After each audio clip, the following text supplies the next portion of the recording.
The hit television series that defined a generation, which started off with Pokemon cards, a comic book, and a television series, has now gone fully mobile.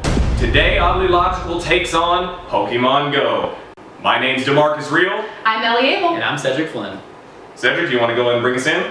So, in case you guys haven't really looked at PokemonGo, PokemonGo is now trying to get all you nerdy kids who decided to sit there inside your home and play Pokemon. You now have to go outside, I'm sorry. Yeah, I mean, I guess the whole new concept is I guess your Game Boy, your Nintendo DS, excuse me, is not mobile enough for you now, and being able to do like the wireless trades and all that's just not cutting anymore because they went and said, well, we call it Pocket Monsters, or Pocket Monsters, and now we're just going to literally put it in your pocket because everybody has a cell phone these days, and every age group has a cell phone. So I think that that's really smart for the Nintendo company. However, that means all of their big, super cool toys like the Wii and the DS are all going to be cast to the winds. Now, I would argue that the DS, yes, like the Game Boys themselves, the Game Boy DS system is totally going to die out. Wii kind of hits a different niche per se. Yeah, it's mostly just like single workout moms. Hippies. And like, kids who want to, just swing their arms and flail and try to knock things over. Get fit. Quote unquote. But now it kind of brings in, like that, you always want to know who you're trading to instead of like their gamer tag or whatever they called it. Now it's like, oh, his name's James and I just traded him my Dragonite.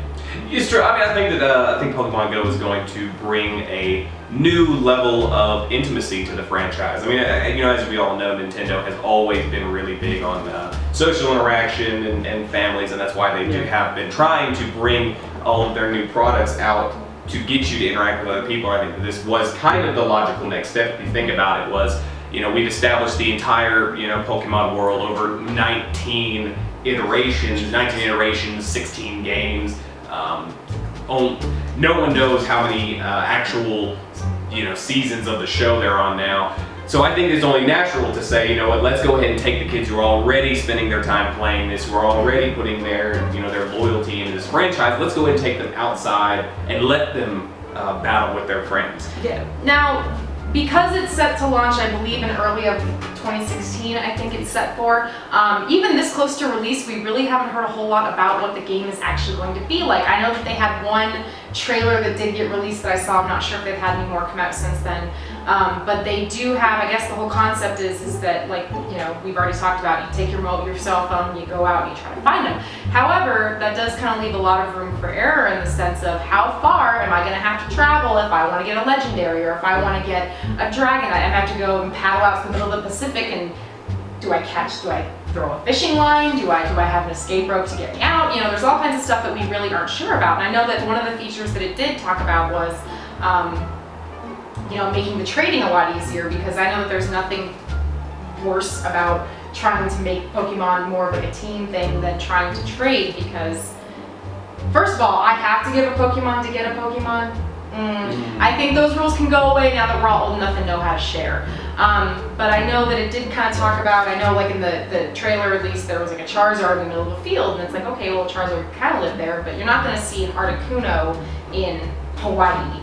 So how far am I going to have to actually go to be able to get a Pokemon that's not a Weedle or a Metapod or anything like that? Like, how far am I going to have to actually It's true. go? I mean, definitely I think there's some merit to keeping it regionally specific in that it encourages people to go travel. But there are definitely some logistics, because I know personally I have a lot of friends that either don't drive or don't have the money to foot the bill for plane tickets to fly across the world, because they just really, really want this particular Pokemon.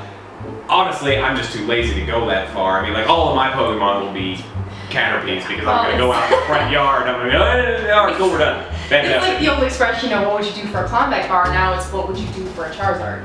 Yeah. Because actually, first of all, you're going to have to travel far, far, far away to get For the good ones. But I did also remember, I'm not sure if this is something that was actually released or if this is just speculation, but they were talking about how all the different Pokemon regions like, Hoenn and Johto are actually based on geographical locations on the Earth. So it could be kind of like the United States is in Hoenn region, whereas Europe is in Johto, or so on and so forth. So that could kind of help determine where your Pokemon actually live and what you have in your area. So I know that's one way that I think people are speculating on how it's done.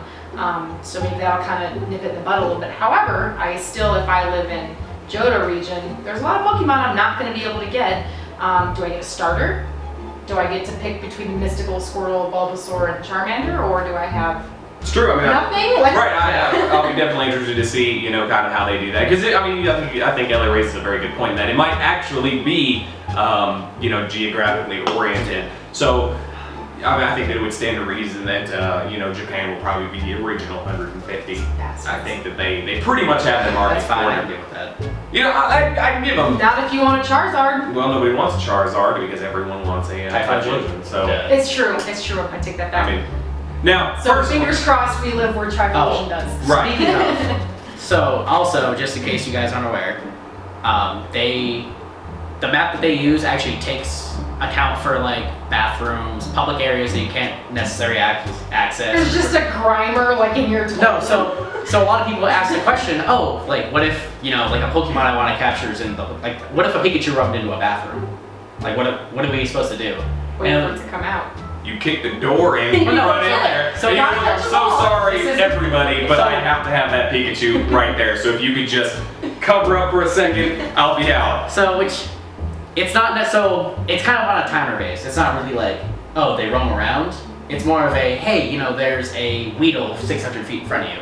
And you go, oh shit, and you run over there and catch it. 600 feet. That's a Grimer. long way to That's run. a long way to run for a wheel. It's true. I mean, you're not actually gonna run all the way over there. I mean, unless you fans of OddlyLogical are super fit, which good for you. But I know I'm not. I can't run 600 feet. That'd be a little different. Well, I could, but I mean, I would be winded and It'd be be like, too winded to catch up, and by then it's gone. Professor Oak's gonna hate me because I'm gonna bring that bike everywhere I go. But Come on, champ, 3 feet away. Ha! Let's go. Whew. Away. But no, so it will take account like restricted areas, bathrooms, etc. But also, I remember reading somewhere, if I recall correctly, that legendary Pokemons like Articuno, for example, if they're not in your region, will come with seasons. So wintertime, Articuno might show up in your area, or middle of summer, Moltres. Well, etc. birds do migrate, so that makes sense. It made a little bit of sense. Unless you live somewhere cold. Then Like you're Alaska, never ever. probably not gonna get a Moltres, sorry. However, dark Pokemon are probably going to be your prime. Oh, yeah. For all the times you guys don't get the sun. Shitty. So what else are we missing? I feel like there's a lot. Oh, gyms. Everybody's been speculating on how the gyms are going to work. I've seen, again, this could be speculation, I can't remember, that anybody could just come in and set up a gym. Like, hey, this is my gym. This is the OddlyLogical gym. Good luck making sense of that, but it kind of begs the question, is there X amount of badges, or if anybody's making a badge, my badges don't mean anything anymore because can I just automatically level my Pokemon up all the way up without a gym badge? Well, I would say that there's probably, going to be a lot of competition. I would say this may very well be, as you all know, in the Asiatic region, competitive gaming is actually a really big thing. I think it is very, very likely that you will see maybe some generic badges for, that kind of anyone makes up that don't really have anything more than sentimental value. Whereas you may go over the water and find like really big, so like professional teams that establish their own gyms that are, there may be companies that produce their own badges that are, maybe locked in by Nintendo. I think it's a very exciting concept. Just the ability to market your skills to other people. So the Elite Four concept is probably going to be pretty interesting for them to actually release and figure out. It would be neat to see like the top 4 in like every region, so that way you kind of have toss-ups on Pokemon. But the downside I would see with that is like new types, like fairy types. What was the other new type? There was one more that came out with fairies. I think it was just fairies actually. Oh, dual types. There we go. Dual types. Because I mean, my Charmander is going to be able to compete with a dual type.